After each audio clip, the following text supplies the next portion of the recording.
Bom dia, bom dia! Aqui Raíssa Luz, abrindo aqui o Espaço da Moenda para mais um dia maravilhoso em que a gente pode falar de autoconhecimento, negócios, desenvolvimento pessoal. Eu queria começar hoje falando um pouquinho aqui de um texto que, como eu digo, diz respeito à mulher selvagem, mas também diz respeito ao homem selvagem, no sentido do que a gente tem de mais profundo para ser colocado, né, para fora no mundo, para ser executado. Eu vejo cada vez mais as pessoas falando em propósito, em sonhos, em realização, em plenitude.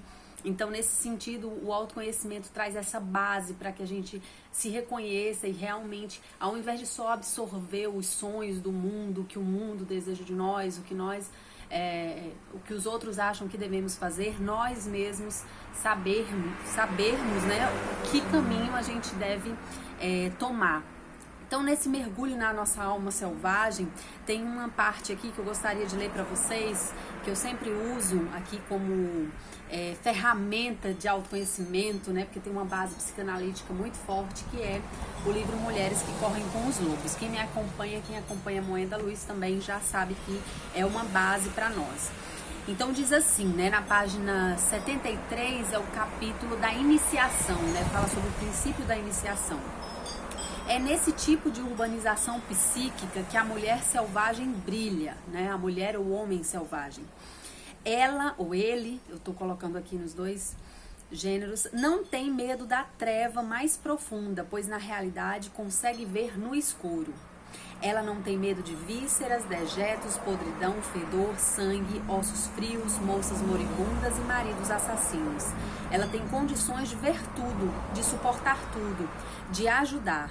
E é isso o que a irmã mais nova no conto do Barba Azul está aprendendo. Para quem não acompanhou o conto do Barba Azul, tem um vídeo a gente falando sobre isso, né, que é o predador natural da psique. Ele é aquele que busca enfraquecer. Daqui a pouco eu falo de algumas características dele. Busca enfraquecer a nossa realização, os nossos sonhos. Então, a gente precisa dessa força para, como ela diz aqui, ver, olhar tudo que precisa ser visto dentro de nós e que muitas vezes é projetado no mundo. E a partir disso a gente possa o quê? Agir. Como diz aqui, ela é capaz de suportar tudo, de ajudar. Ou seja, a autoconfiança, a autoestima, né, dessa pessoa, ela vai sendo fortalecida para que ela consiga também atuar no mundo, sem esses receios de não querer ver, tá?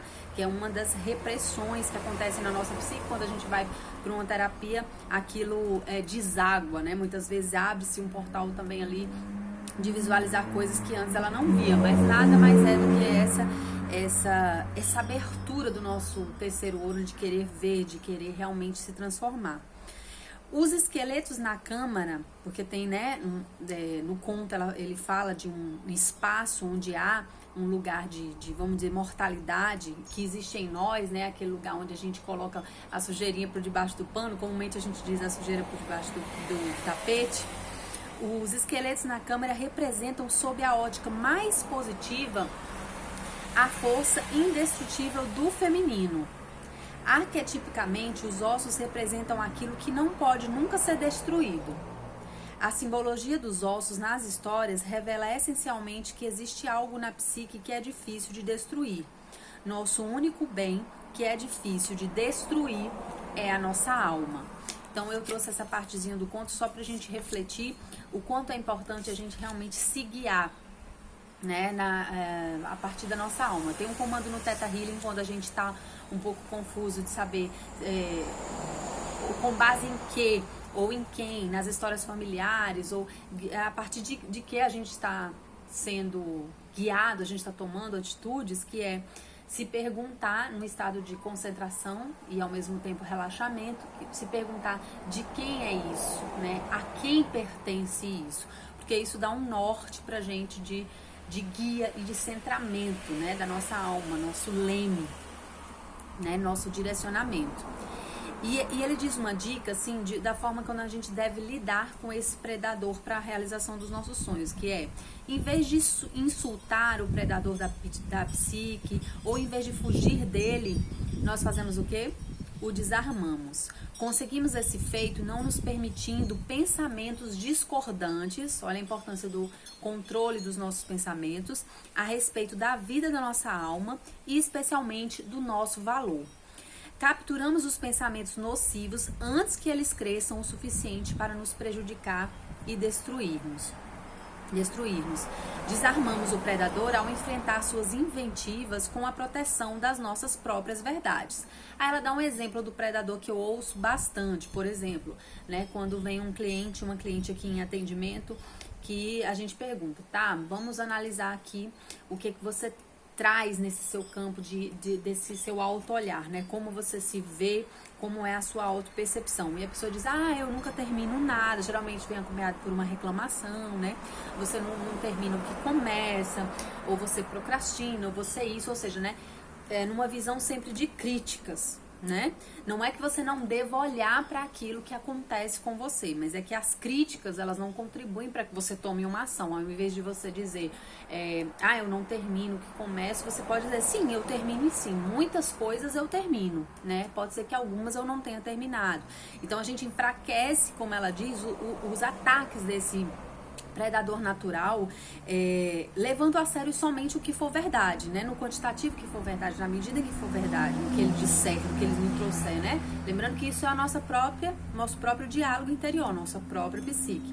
Trabalhando com essas verdades e ignorando o resto. Então, o que é o resto? O resto é aquele exagero, onde a gente se julga demais, onde a gente, até pode ser que a gente tenha se proposto a fazer algo muito além do que a gente estava dando conta, né? A autocobrança nos leva para esse lugar, ou então uma necessidade de realizar algo que não nos pertence, como eu falei, algo que não faz parte do nosso sonho verdadeiro, né?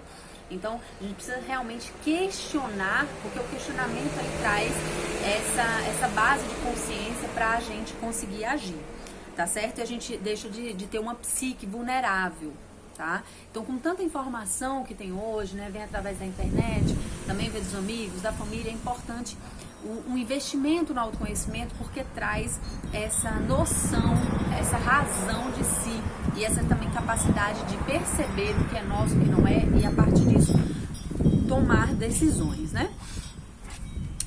Então, ela tem uma parte que eu acho muito interessante, que fala um pouco dessa transmutação, essa capacidade em nós já de conseguir enxergar além, mais profundamente, que ela diz, a raiva do predador pode ser transformada numa exaltação da alma íntima, voltada para a realização de uma importante tarefa no mundo.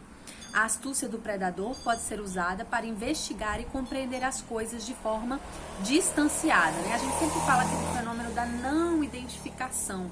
Então, você pode ter resultados ruins, mas você não é isso, você não é somente isso. A partir disso, você começa a se direcionar para resultados melhores, você começa quando você diz, eu tenho uma autoestima ruim, mas você já está no processo de autoconhecimento em que você consegue perceber a importância de ter autoestima, então você começa a investir nisso, seja no autocuidado, né, naquele carinho que a gente tem logo cedo, no acordar, né, no trabalhar também a espiritualidade, que traz uma força do divino. Não estou falando de religião, estou falando de espiritualidade, né, os campos de trabalho onde a gente se realiza, né, o desenvolvimento de relações poderosas que nos fortalecem, que ampliam também a nossa percepção.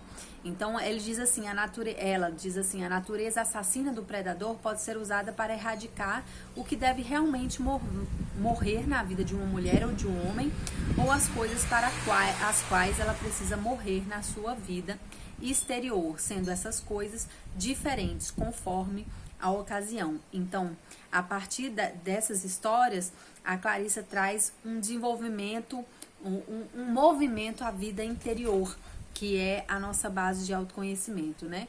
Compreendendo aqui que através da mentoria do Butterfly Dream, que ainda está inscrições abertas, a gente vai trabalhar todo esse processo do autoconhecimento. O Butterfly Dreaming é uma mentoria que a gente reuniu mais de 10 anos de autoconhecimento e que eu tenho certeza que vai dar um giro na sua vida, na sua percepção. É para quem está em fases de transição de carreira ou ainda não sabe bem o seu propósito e quer compreendê-lo. É uma imersão onde a gente fica realmente cara a cara, frente a frente, para se olhar nesse lugar realmente de giros e transformações, de percepção ampliada. Então eu digo que são mais de 10 anos de terapia em 3 meses, tá bom? Quem quiser se inscrever, vem aí pelo direct. Adoro vocês, gratidão aqui pela presença, pelo acompanhamento a partir dessa aula aqui. Um beijo grande.